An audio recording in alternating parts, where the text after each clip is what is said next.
Bismillahirrahmanirrahim. Assalamualaikum warahmatullahi wabarakatuh. Selamat datang kembali di Fakta Sejarah. Kembali, Fakta Sejarah akan melanjutkan kisah dari Santet Mbah Surti. Kan kemarin belum selesai ya. Nah, di bagian ini lahirnya Latri yang menceritakan tentang Mbah Surti yang disantet. Oke, lahirnya Latri, sang narasumber cerita Santet Mbah Surti dan cerita mistis Desa Kunyit. Cerita Santet Mbah Surti kok ada beberapa judul ya? Nah, seperti yang dituliskan, kalau cerita ini adalah pembuka cerita-cerita lain, karena rentang waktu kejadian yang ada hampir di sepanjang hidup Mbah Surti. Oleh karena itu, penulis menuliskan ceritanya sebagai pembuka. Tetapi bukannya sudah ada 2 judul yang ditulis terlebih dahulu? Ya, namun 2 judul itu melewati awal mula cerita Desa Mistis Desa Kunyit, dan penulis cantumkan cerita ini untuk membuka spoiler cerita lainnya yang nantinya akan ditulis. Dan sebelum kita masuk ke ceritanya, mari kita berdoa dulu. Bismillahirrahmanirrahim. Allahumma sholli ala sayyidina Muhammad sallallahu alaihi wasallam. Ini dia selengkapnya. Bah, terdengar suara anak perempuan dari luar rumah, membuat Surti bangkit dari tempat duduknya. Anak perempuan itu masuk sambil berlari dan memeluk Surti, membuatnya berhenti melangkah. Anak itu tak lain adalah Latri kecil yang sedang bermanja pada neneknya. Perut nenek sakit lagi. Sini, Latri urut, pinta Latri. Tukang urut nenek memang pintar ya. Kalau ada Latri, nenek tak sakit lagi. Balas Surti tersenyum sambil mengelus belakang kepala Latri. Gak apa-apa bu, Latri kan cucu kesayangan nenek. Kilah Latri yang memanyunkan bibirnya sambil melirik ke arah ibunya yang perlahan masuk ke dalam rumah. Angan Surti menerawang jauh. Dia teringat kala Latri lahir.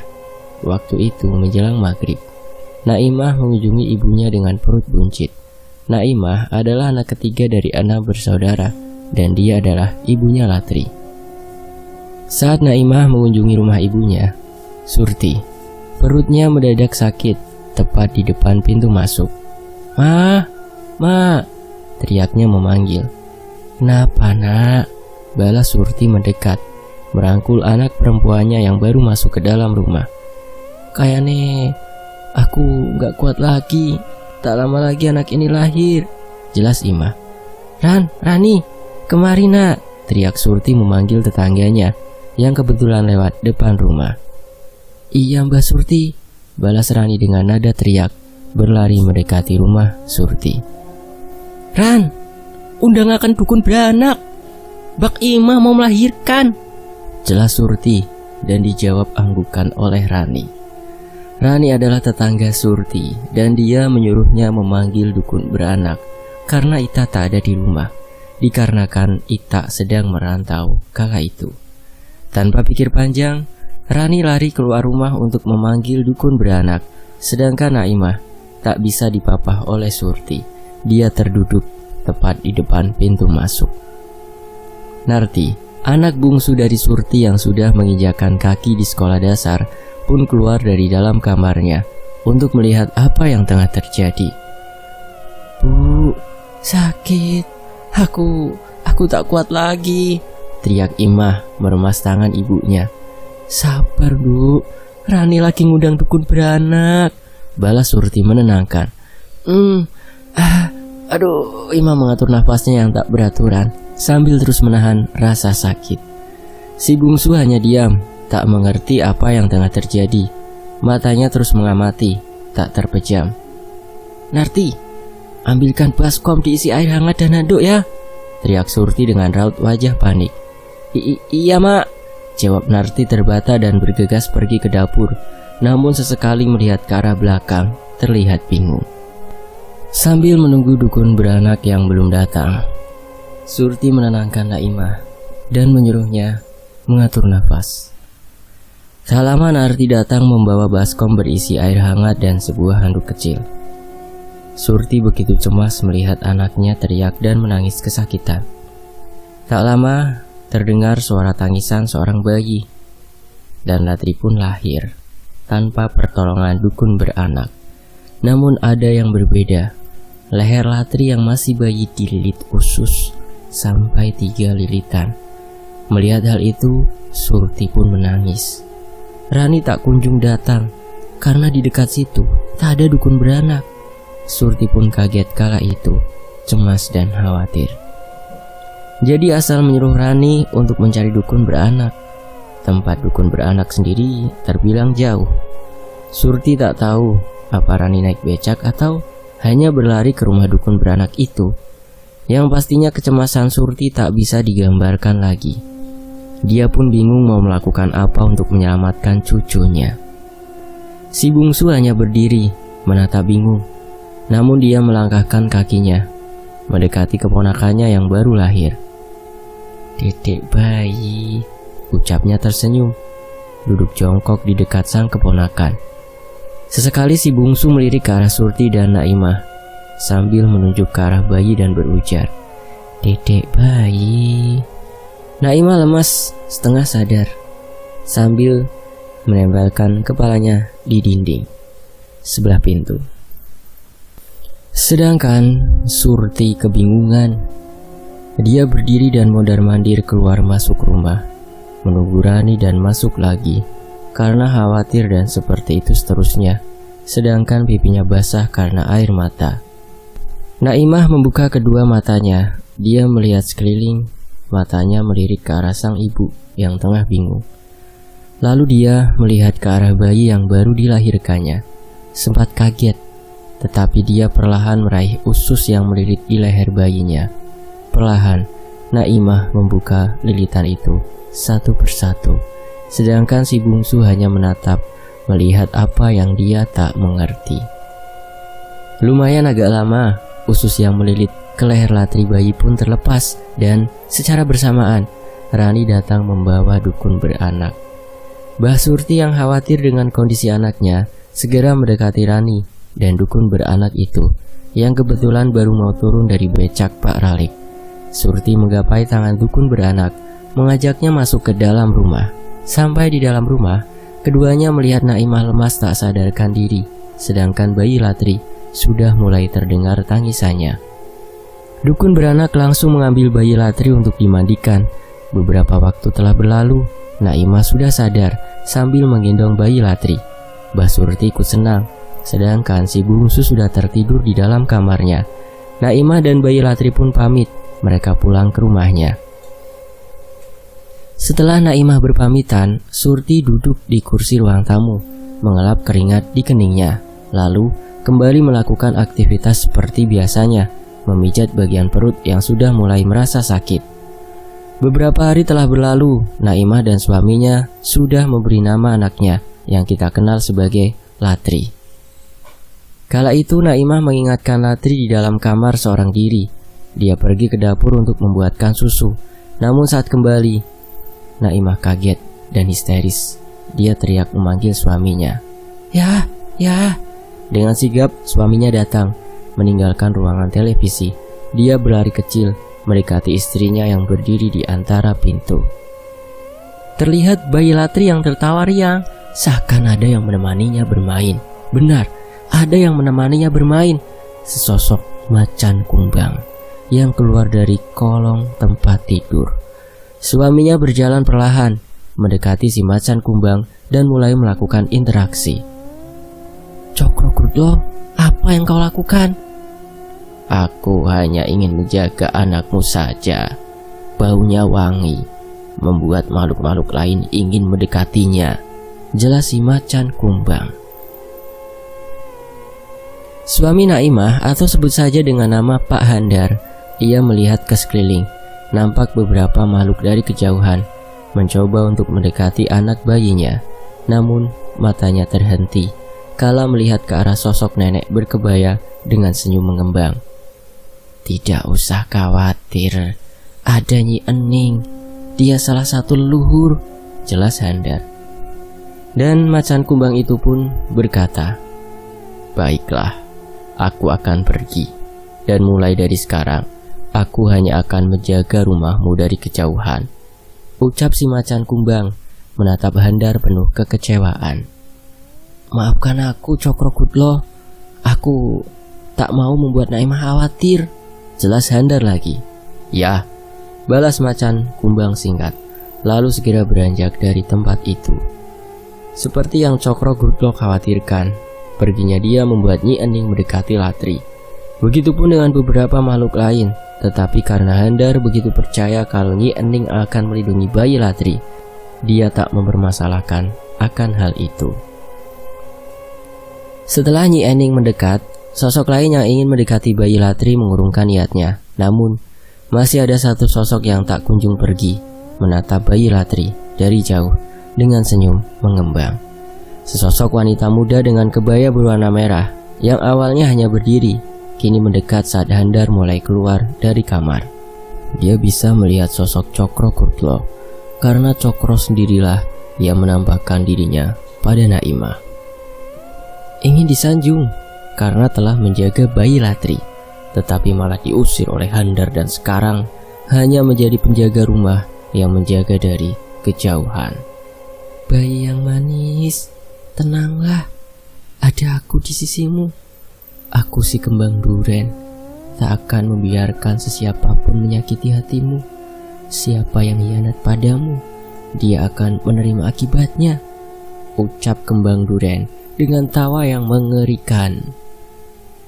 Beberapa hari berlalu, Cokrokutlo merasa bosan. Dia mencoba untuk mengusir kebosanannya dengan berkeliling desa. Tak sengaja, Cokrokutlo melihat Mbah Surti yang baru pulang mengaji di rumah teman semajelisnya. Dia melihat sesuatu yang lain, sesuatu yang hitam menggerogoti perut Surti dari dalam. Cokrokutlo menampakkan dirinya pada Surti, berjalan mengekor. Dia pikir kalau Mbah Surti melihatnya bisa membuat Mbah Surti meminta bantuannya.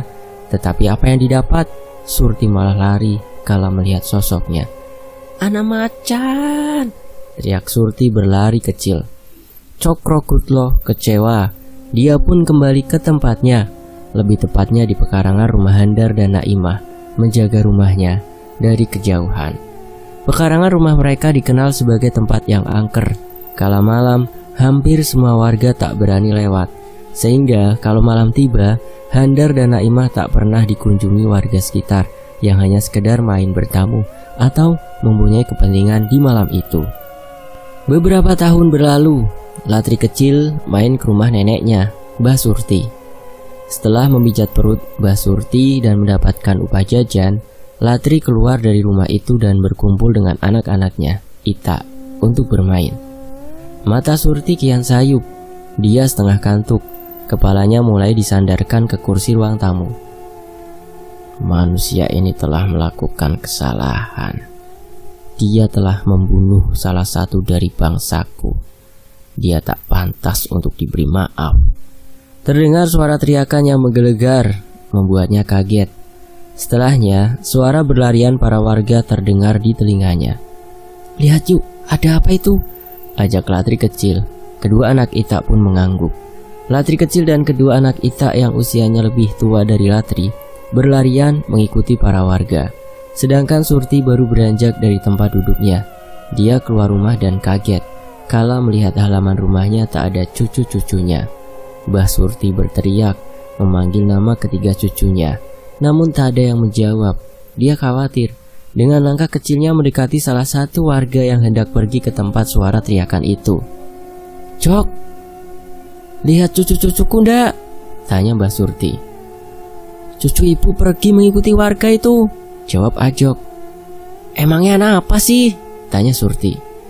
"Pak Jarwo kesurupan. Sudah bu, aku duluan ya," jelas Ajok meninggalkan Surti dan berlari menyusul para warga. Mbah Surti dengan langkah kecilnya mulai berlari untuk melihat apa yang terjadi. Dia terus berlari dan berharap bertemu dengan cucu-cucunya. Sesampainya di dekat rumah Jarwo, sudah nampak warga berkerumun. Beberapa nampak ketakutan, tak berani mendekati Jarwo. "Aku akan membawa anak dan istri manusia biadab ini biar anak dan istrinya mati, teriak Pak Jarwo yang membuat para warga yang melihat langsung ketakutan. Surti mengusap air matanya.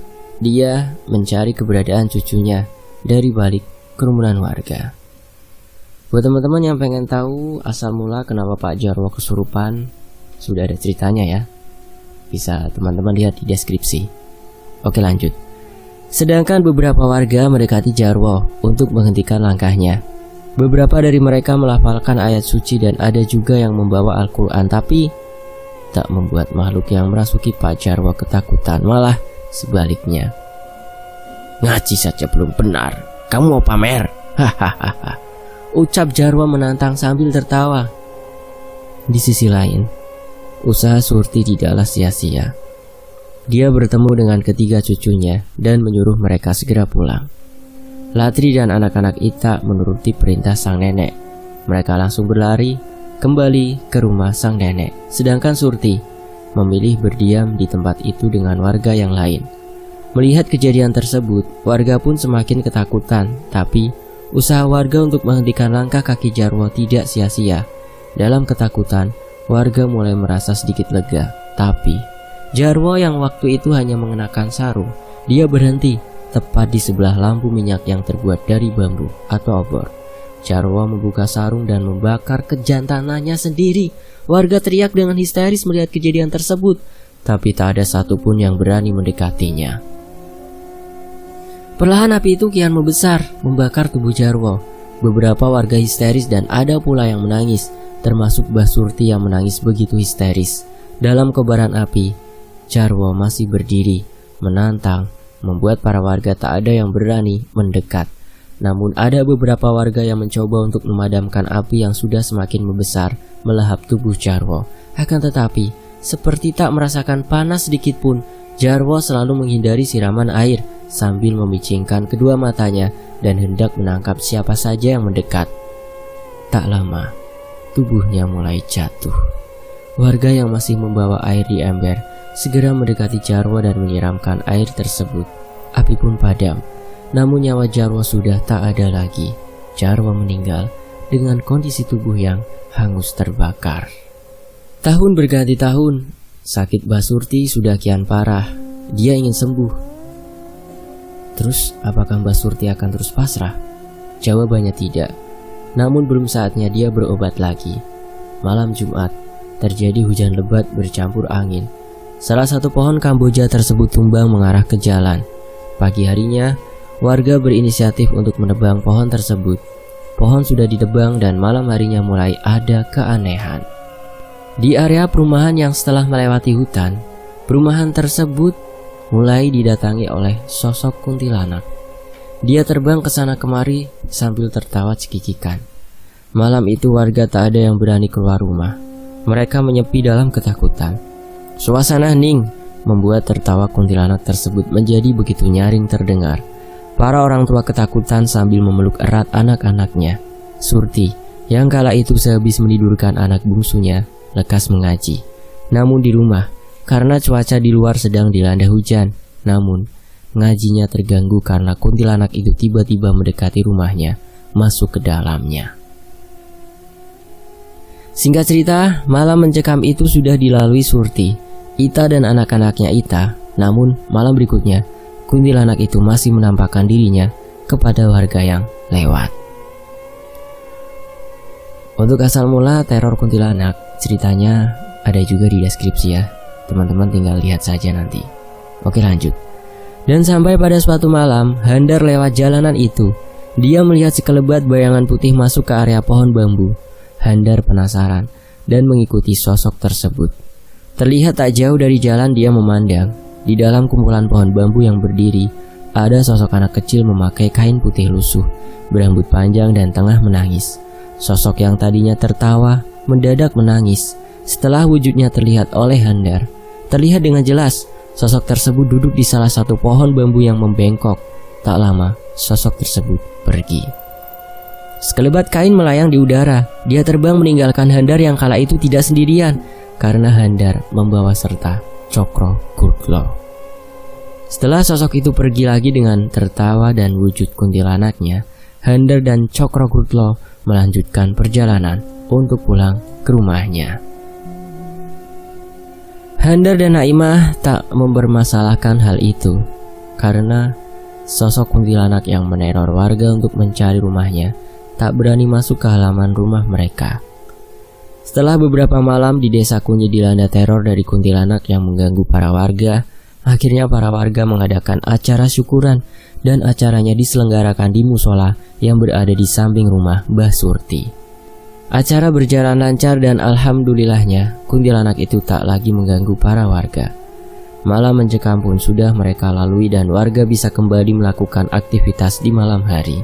Tahun demi tahun kembali dilalui. Namun masih banyak kejadian ganjil yang terjadi. Salah satunya keranda terbang. Tibalah hari di mana Surti pikir akan sembuh. Pada hari itu ada mobil pengobatan keliling. Hadirilah, kunjungilah, pengobatan gratis, baik pengobatan dari gangguan medis ataupun dari gangguan mistis. Acaranya akan diadakan di lapangan pada malam ini, ucap seorang dari pengeras suara yang duduk di dalam mobil keliling. Latri menggandeng neneknya pergi ke lapangan. Sesampainya di tujuan, sudah banyak warga berkerumun. Warga pun harus mengantri untuk mendapatkan giliran. Sampai agak lama, akhirnya Surti pun dipanggil. Ibu sakit apa? Tanya orang yang hendak mengobati. Santet pak, jelasnya. Coba aku lihat dulu, pintanya sambil melihat kondisi Surti. Latri memilih diam. Dia hanya melihat apa yang orang itu lakukan. Sebagian warga pun melihat sambil menunggu giliran. Ibu bisa sediakan ayam cemani? Ayam cemani? Tanya balik Mbak Surti. Tri, nyari ayam cemani di mana? Sambungnya bertanya ke Latri. Ayam cemani siapa Mbah? Latri balik bertanya. Pak, ada ayam cemani punya Bu Saidah. Orangnya tidak bisa hadir, seru teman orang yang hendak mengobati Surti. Jadi bagaimana Bu? Tanya orang yang ingin mengobati Surti. Ya sudah kalau begitu, aku pinjam dulu. Besok kalau Bu Saidah mau diobati, ayamnya aku ganti ya, jawab Mbak Surti. Ya sudah Dir, ambil ayam milik Bu Saidah. Kita pakai dulu untuk mengobati Bu, perintahnya pada Kadir. Terpotong. Bu Surti, jelas Surti. Iya Bu Surti. Lanjut bapak yang hendak mengobati, sebut saja namanya Hamid. Iya Pak Hamid, balas Kadir berlari kecil, mengambil ayam cemani milik Bu Saidah. Kadir mengambil ayam cemani itu, lantas diserahkan pada Pak Hamid. Pak Hamid mulai melakukan ritual, membaca mantra sambil memejamkan mata, sedangkan mulutnya komat kamit. Tak lama, dia membuka kedua matanya. Tangan kirinya memegangi ayam yang dibaringkan, sedangkan tangan kanannya diulurkan, meminta sesuatu pada Kadir. Dengan sigap, Kadir memberikan sebilah pisau. Pak Hamid menerima pisau itu dan langsung ditusukkan tepat ke perut ayam cemani. Ayam meronta. Kadir ikut memegangi ayam tersebut. Dibelahlah isi perut dan tangan Pak Hamid mulai dimasukkan ke dalam isi perut ayam tersebut. Pak Hamid mengeluarkan sesuatu dari perut si ayam yang sudah tak bisa lagi bergerak atau sudah meninggal. Dia meletakkan apa yang diambil oleh tangannya ke dalam mangkuk yang sudah disediakan. Alangkah terkejutnya Mbah Surti beserta warga yang ikut melihat. Dilihatnya sebuah paku, silet, dan rantai yang semuanya sudah berkarat. Lalu tiba-tiba Pak Hamid menggeram. Dia kesurupan. Berani-beraninya ikut campur dengan urusanku, teriak Pak Hamid, geram. Dia meronta, menggeram, mengamuk sejadi-jadinya. Beberapa warga panik, teriak. Ada yang langsung berlari pulang, dan ada pula mendekat untuk membantu Kadir dan timnya. Sebaiknya ibu pulang saja, keadaan sudah tak mendukung, pinta Hamid. Mbak Surti hanya bisa diam sambil mengangguk. Tangannya meraih tangan Latri dan mengajaknya pulang. Pengobatan Mbak Surti tak berjalan lancar, hanya setengah jalan saja, belum dinyatakan sembuh total. Dengan rasa kecewa, Mbak Surti pun pulang. Dia tidak menyaksikan Pak Hamid yang kesurupan dan tidak tahu kelanjutannya. Mbak Surti tidak tahu siapa yang menyembuhkan Pak Hamid dari kesurupannya, karena dia disuruh pulang. Besoknya, Mbak Surti mencari Bu Saidah. Dia berniat ingin mengganti ayamnya. Belum sempat membeli, hanya ingin menyampaikan kalau ayamnya dipinjam. Tanya dan bertanya pada seseorang, akhirnya dia tahu rumah Bu Saidah. Sebenarnya Mbak Surti tak mengenal siapa sosok Bu Saidah, tetapi dia merasa punya hutang dan ingin membalikannya. Namun apa dikata, sesampainya di rumah, Bu Saidah sudah ramai orang melayat. Bu Saidah meninggal karena dukunya tahu kalau Bu Saidah hendak disembuhkan dan langsung mengakhiri hidup Bu Saidah malam itu juga. Itulah yang jadi alasan Bu Saidah tidak bisa hadir. Niat ingin membalikan, jadi sekalian melayat. Karena merasa punya hutang, Surti pun ikut membantu sampai acara pemakaman, dan setelah acara pemakaman Bu Saidah selesai, dia memberitahukan pada suami almarhumah kalau ayamnya dipinjam. Suami almarhumah merelakan ayam tersebut dipakai oleh Surti. Namun Mbak Surti merasa tak enak dan memberikan gantinya dengan uang dan tenaga. Kembali lagi ke sudut pandang Latri dan alasan dia pergi ke Jakarta. Beberapa tahun berlalu sebelum aku di sini Latri ya. Sebelum aku pergi ke Jakarta, atau lebih tepatnya saat lulus sekolah menengah pertama, aku berniat hendak melanjutkan ke sekolah menengah dan pergi untuk melakukan pendaftaran. Namun Mama menghentikanku. Sudah Tri, besok kamu gak usah daftar sekolah. Takut nanti mbakmu marah dan iri karena gak dilanjutkan sendirian. Aku hanya diam, mengangguk. Padahal sudah mempersiapkan semuanya. Lalu bapak mengobrol dengan Mama. Namun aku tak tahu apa yang mereka obrolkan. Takut mbak jadi iri karena ia hanya lulusan sekolah menengah pertama. Hanya kakak saja yang bersekolah sampai sekolah menengah atas. Dan untuk alasannya, karena posisi bapak kerja seorang diri, sedangkan kelima anaknya semua masih bersekolah. Tahun 2007, aku diajak kerja di rumah makan yang ada di Jakarta oleh orang tuanya teman sekolahku, yang rumahnya tepat di belakang rumah almarhum Pak Jarwo.